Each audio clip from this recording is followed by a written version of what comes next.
Okay, this time mga kabarangay ay punta naman tayo sa Sitio Tibanglan at baka mat nakaraos na ang mga piyesta ng bawat barangay, pero dito sa Sitio Tibanglan ay ngayon lamang idinadaos ang kapiyastahan ng kanilang patron, ang ating ina ng laging saklolo. Ayan. So inabutan natin ang mga taga Tibanglan na nagpupursisyon. Of course, hindi mawawala dyan ang Team Noah's Ark. Ayan. Pinangungunahan ni Captain Arterio at ni Cap Noe. Ayan, at ng iba pa mga konsehan.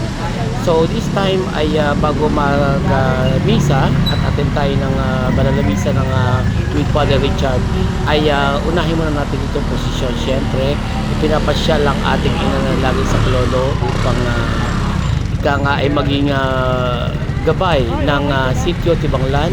Although na talaga namang marami na rin dito mga residente na sakop ng ating barangay Balele ang nakatira. So, hindi maiagawa ang ating Sitio Tibanglan sa pamumuhay ng buong barangay. Hindi kompleto ang barangay Balele kung wala ang Sitio Tibanglan at ang iba pang mga sitio na sakupan ng ating sangguniang barangay. Kaya atin tayo at hindi maaari tayo pupunta dito sa pagtisangay ng ating barangay, ang Sitio Tibanglan. So let's check it out mga kabarangay at makihalubilo tayo at makiraos tayo sa kanilang pagdiriwang ng kapiyastahan ang Sitio Tibanglan at ng ina ng laging saklolo. Okay, so let's check it out. Diyan lang kayo hanggang sa dulo ng video ito.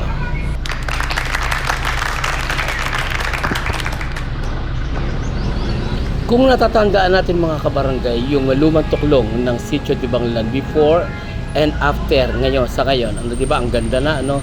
Isa yan sa mga naging project ng ating sanggunian na talagang inihingi sa atin ng tulong ng mga Barangay Liturgical Committee na pinamumunuan ni na Friendship diyan, ni Evangeline, ng kanya ng kapatid diyan sa Sitio Tibanglan, ang pagpupursige na maipagawa itong tuklong na ito at talaga namang kung yun ay magagawa nga naman ay mas kaaya-ayang makakakuha pa tayo ng mga believers dyan sa ating tuklong na ika nga ay makikiisa sa pagtatayatag ng isang magandang Roman Catholic community sa lugar na yan. At hindi nga nagkamali ang Barangay Liturgical Committee ng Tibanglan at nagtagumpay ang kanilang proyekto. So shout out sa lahat ng mga taga BLC ng Sitio Tibanglan, and shout out na rin sa ating buong sanggunian, ang Team Noah's Ark, at higit sa lahat ang mga kabataang nakikiisa sa pagdaraos ng posisyong ito ngayong araw dito sa Sitio Tibanglan. At syempre kumpleto ang mga sanggunian at ang mga pamunuan ng Christian community dyan sa Sitio Tibanglan at kami nag-ambag pa nga, and nagpapasalamat tayo kay kapatid at brother Boyet Siman na talagang sa mga pinagdaanan niya ay nagpapasalamat siya at nagkaroon ng liwanag ang kanyang buhay at kaligtasan sa mga dagok na mga pagsubok ng buhay. So yan ang kanyang ibinungkahi at ikaka-engineer sa ating mga taga Sitio Tibanglan, ang pagbibigay ng isang buong baboy na talaga namang hanga ako sa mga taga Tibanglan. Talaga ang pamunuan ay hindi nagkulang, talagang mainit ang pagtanggap para sa lahat ng mga bisita na nakidalo sa pagdiriwang ng taunang pagpipiesta para sa inang laging saklolo ng Sitio Tibanglan. And sana po ay magkaroon at patuloy na maipagdiwang ito araw-araw, araw-araw, taon-taon, at ika nga ay ang tuklong na ito ay maging silbing halimbawa or institusyon para sa lahat ng mga namumuhay at nakatira dito sa Sitio Tibanglan. So, yan po ang ating ina na laging saklolo na ipinagdiriwang palagi taunan na ito dito sa Sitio Tibanglan. Happy Fiesta Sitio Tibanglan, and enjoy everyone sa ating masarap na pagkain at syempre pa ang ganda ng prosesyon at matagumpay na idaos ang misa sa pangungunan ni Father Richard.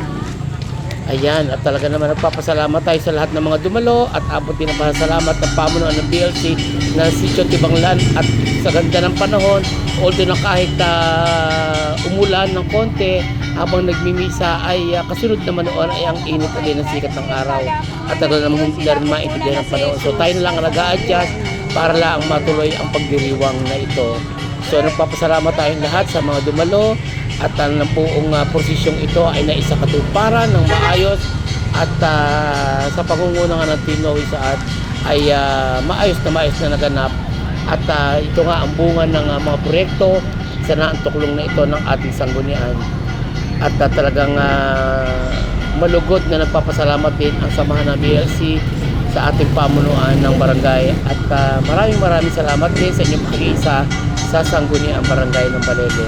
So yan lamang po ang report natin this time mga kabarangay at sana po ay naaliw kayo sa pagdiriwang ng kapiyastahan ng Inanalagi sa Klolo dito sa Sitio Tibanglan at kumpleto rin at nagtatag din sila ng isang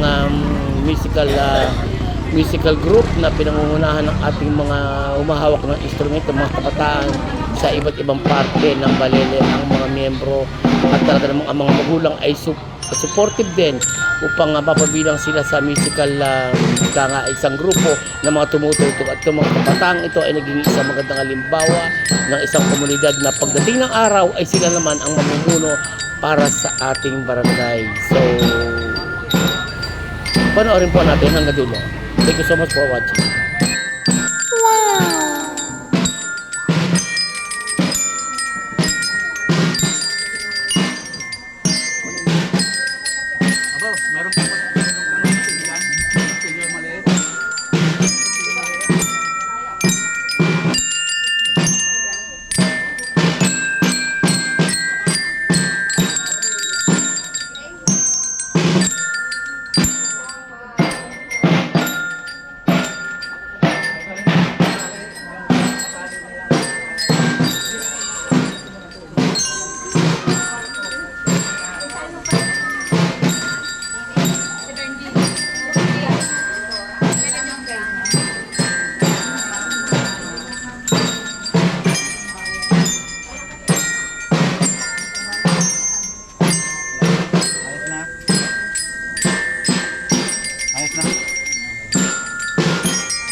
Para merong unahan ko namin, hihiling din eh.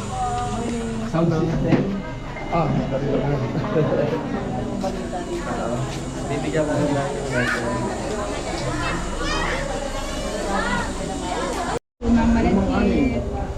ano na sound system?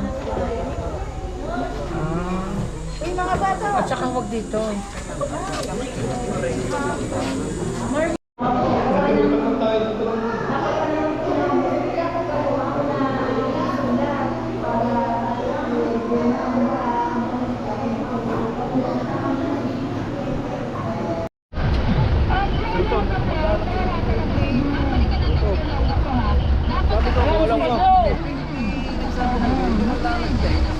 Pero kung sinabi sa akin, matatawagan ko.